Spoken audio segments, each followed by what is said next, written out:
Good morning student. वापस आज हम अपनी क्लास के में आपके सामने हैं और हम पढ़ रहे थे बेटा संविधान के बारे में। संविधान के बारे में बहुत कुछ पढ़ चुके थे, बहुत सारी जानकारियां आपको संविधान संबंधित प्रोवाइड करवाई गई थी और संविधान क्या होता है, कैसे उसका निर्माण होता है, संविधान क्यों आवश्यक होता है, ये बहुत सारी चीजें हम पढ़ चुके थे। और भारतीय संविधान के बारे में भी बहुत सारी जानकारी आपको दे चुके थे, जिसमें भारतीय संविधान का निर्माण था, भारतीय संविधान से संबंधित जो सभाएं आयोजित की गई, बैठकें आयोजित की गई, उनसे संबंधित बातें आपको बताई गई, किस प्रकार से मूल संविधान में कितने कौन कौन से भाग, कौन कौन सी चीजें शामिल की गई, तो इन सब बातों के बारे में आपको बताया गया था। आज वापस से हम उसी बात को आगे क्रमानुसार आगे बढ़ाते हुए अगली क्लास में आपको नए टॉपिक के साथ पढ़ा चलेंगे। देखिए, सबसे पहली बात यह है कि जो हम अब तक पढ़ चुके थे कि 26 जनवरी 1950 को भारतीय संविधान लागू हो चुका था। 26 जनवरी 1950 को भारतीय संविधान लागू हो चुका था। लेकिन अब बात आती है कि 26 जनवरी 1950 को भारतीय संविधान लागू हुआ था, लेकिन कुछ अनुच्छेद जो थे वो 26 नवंबर 1949 को ही लागू कर दिए गए, जिस दिन संविधान पारित किया गया था। यानी कुछ अनुच्छेद 395 में से कुछ अनुच्छेद ऐसे थे जो कब लागू कर दिए गए, 26 नवंबर 1949 को लागू कर दिए गए, जब भारतीय संविधान को स्वीकार किया गया, पारित किया गया और भारतीय संविधान सभा के द्वारा उसको अधिनियमित और अंगीकृत कर दिया गया था। अब वो अनुच्छेद कौन कौन से थे, सबसे पहली बात तो इस बारे में बात करते हैं। देखिए, यहाँ पर एक नोट लिखेंगे और नोट क्या है, वैसे तो भारतीय संविधान, वैसे तो भारतीय संविधान 26 जनवरी 1950 को लागू किया गया,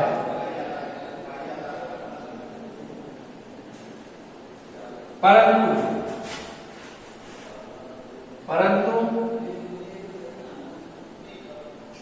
395 अनुच्छेदों में से कुछ अनुच्छेद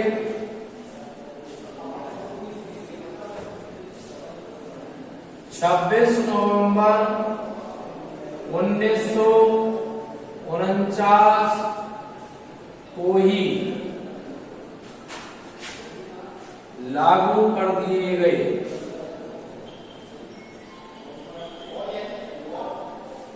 लागू कर दिए गए अर्थात जिस दिन भारतीय संविधान को उसकी बैठकों के माध्यम से संविधान सभा ने स्वीकार किया, पारित कर दिया गया, उसी दिन कुछ अनुच्छेद जो है वो आपके पारित कर दिए गए थे। इनमें से कौन कौन से अनुच्छेद आते हैं, अनुच्छेद 394,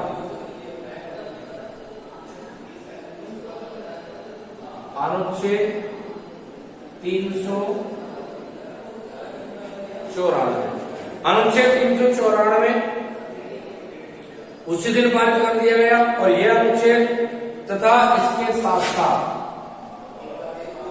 यह अनुच्छेद तथा अनुच्छेद, यह अनुच्छेद तथा इसके साथ साथ और कौन से अनुच्छेद, 5, 6, 7, 8 जो कि नागरिकता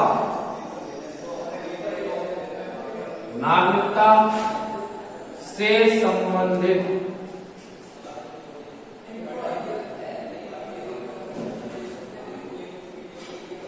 को लागू किया गया।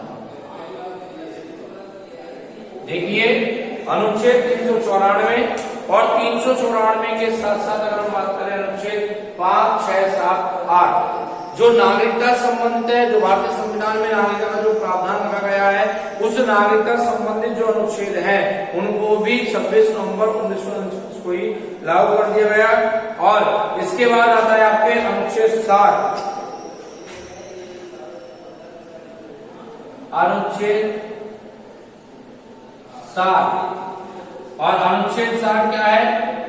राष्ट्रपति द्वारा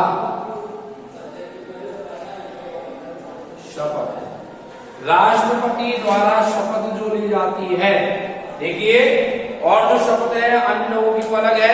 राष्ट्रपति द्वारा जो शपथ ली जाती है अनुच्छेद 60 में है, और अनुच्छेद 60 के अंतर्गत जो शपथ की बात आती है राष्ट्रपति की, वो 26 नवंबर 1949 को ही अनुच्छेद को लागू कर दिया गया। इसके बाद आता है आपका अनुच्छेद 324, अनुच्छेद 324, और अनुच्छेद 324 में क्या है? निर्वाचन आयोग। भारत का जो निर्वाचन आयोग है वो अनुच्छेद 324 में है, और अनुच्छेद 324 के आधार पर निर्वाचन आयोग का निर्माण किया जाता है। और ये निर्वाचन आयोग से संबंधित जो अनुच्छेद था वह 26 नवंबर 1949 को लागू कर दिया गया था। इसके बाद आता है आपका अनुच्छेद 376 और 366 अनुच्छेद 366, 367, और ये है आपके प्रकरण संबंधी। प्रकरण संबंधी मतलब किसी प्रकार का संशोधन की अगर होता है, कोई भी परिवर्तन अगर होता है, कोई भी कमी उसमें रह जाती है, तो उससे संबंधित जो अनुच्छेद 366 और 67 है, जो कि 26 नवंबर 1949 को इसको भी लागू कर दिया गया। इसके बाद आता है आपके अनुच्छेद 379, 379, 380, 388, और 388 के बाद आप क्या आता है? 391, 392, 392 के बाद आपके आता है, ये आता है आपके अस्थायी संक्रमणीय प्रावधान, अस्थायी या संक्रमणीय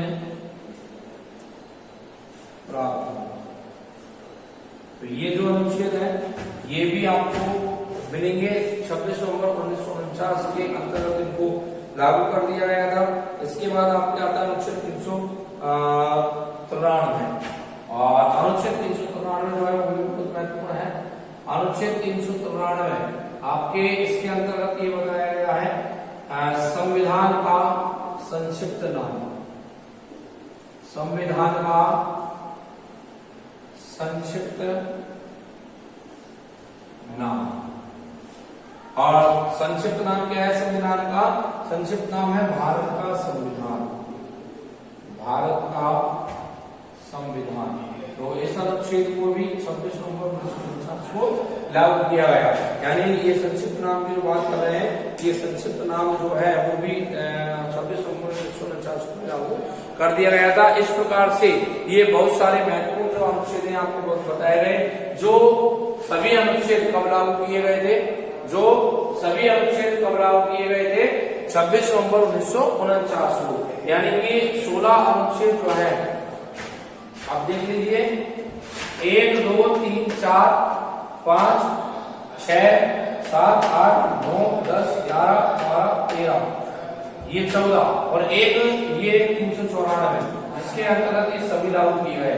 तो ये 15 अनुच्छेद जो है, ये 15 अनुच्छेद 26 नवंबर 1949 को लागू किए गए, जबकि बाकी के 380 जो अनुच्छेद हैं ये कब लागू किए गए थे? 26 जनवरी 1950 को भारतीय संविधान के लागू होने के साथ ही इनको लागू कर दिया गया था।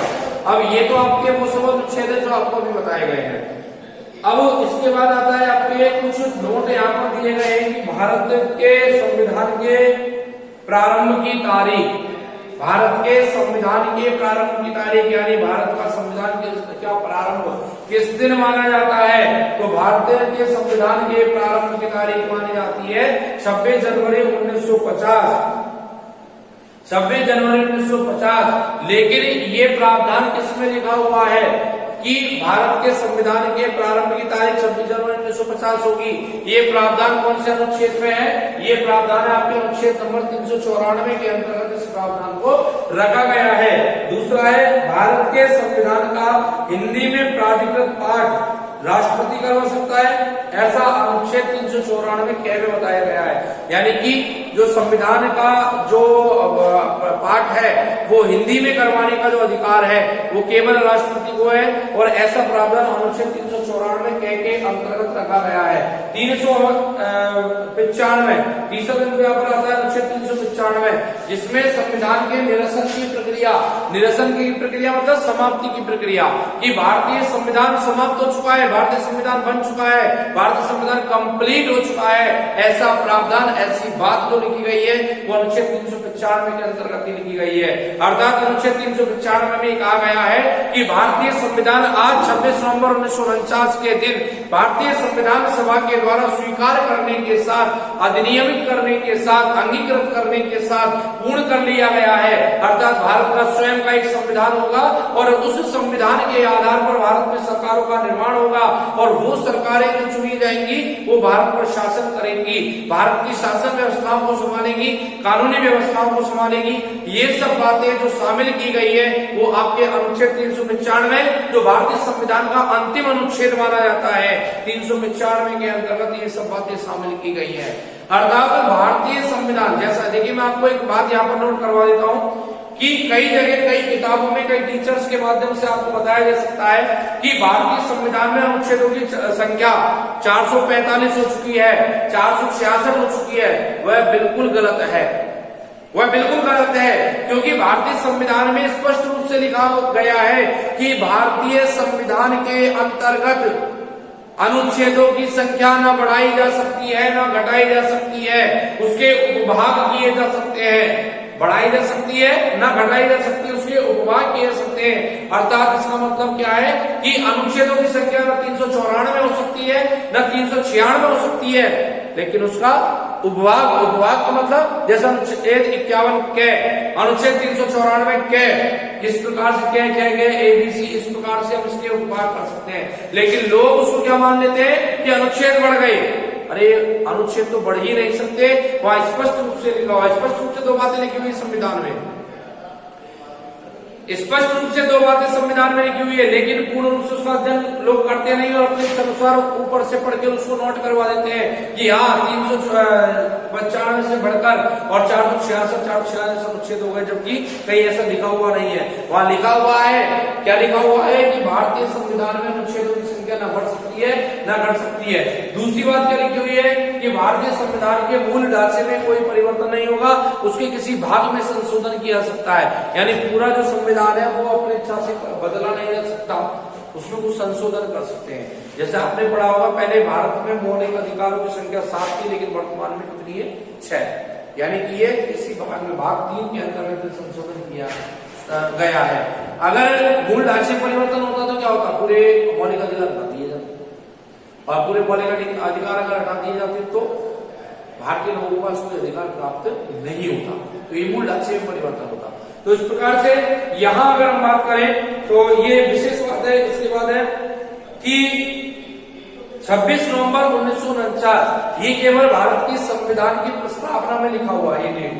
ये डेट केवल भारत के संविधान की प्रस्तावना में लिखा हुआ है 26 नवंबर 1949। इसके अलावा आपको अन्य किसी भाग में, किसी जगह, पूरी जगह कहीं नहीं मिलेगी, पूरे संविधान में कहीं नहीं मिलेगी। ये केवल भारतीय संविधान की प्रस्तावना में ही आपको मिलेगा 26 नवंबर 1949 लिखा हुआ। इसके बाद अगर हम बात करें 26 जनवरी 1950, यह अनुच्छेद 394 में लिखित है। अनुच्छेद 394 में लिखित है क्या? अनुच्छेद 394 में ये लिखित है, क्या लिखा हुआ है? ये आपके लिखा हुआ है 26 जनवरी 1950, यानी ये जो डेट है ये भी आपको अनुच्छेद 394 के अंतर्गत ही आपको देखने को मिलेगी। तो ये कुछ विशेष बिंदु यहाँ पर आपको बताए गए हैं, और ये यहाँ आज आपका भारतीय संविधान का निर्माण जो है वो कंप्लीट हो चुका है। अब आगे जब आप पढ़ेंगे तो भारतीय संविधान के निर्माण के अंतर्गत कौन कौन से देशों से कौन कौन से स्रोत शामिल किए गए, कौन कौन सी बातें शामिल की गई, भारतीय संविधान में मौलिक अधिकार कहाँ से दिए गए, कैसे उनको लागू किया गया, मूल कर्तव्य कब जोड़े गए, नीति निर्देशक कर्तव्य क्या है, भारतीय संविधान के 22 भाग, पार्ट ऑफ इंडियन कॉन्स्टिट्यूशन। तो पार्ट ऑफ इंडियन कॉन्स्टिट्यूशन जो हम पढ़ने वाले वो आगे अगले क्लासों में, अगले टॉपिकों में हम पढ़ने वाले हैं। लेकिन आज यहाँ आपका संविधान निर्माण का जो कार्य था वो कंप्लीट हो चुका है, और इससे संबंधित संबंधित जो टॉपिक थे वो आज आपके कंप्लीट हो चुके हैं। एक बार आप तो इस पूरे संविधान के निर्माण को आप रिवाइज कर ले, और कहीं कोई कंफ्यूजन है, डाउट आपके माइंड में पुट अप होता है तो आप उसको क्लियर भी कर सकते हैं। और इस प्रकार से आप क्लासों में बने रहे। इससे संबंधित जो टॉपिक आज आपको पढ़ाया गया, इस संबंधित जो पीडीएफ है वो आपको सेंड कर दी जाएगी, और इसी प्रकार से हमारे साथ क्लासों में बने रहिए और कोविड-19 में अपनी स्टडी कंटिन्यू रखिए। आगे की बातें अगली क्लास में करेंगे, तब तक के लिए इंतजार कीजिए। Okay, thanks for watching.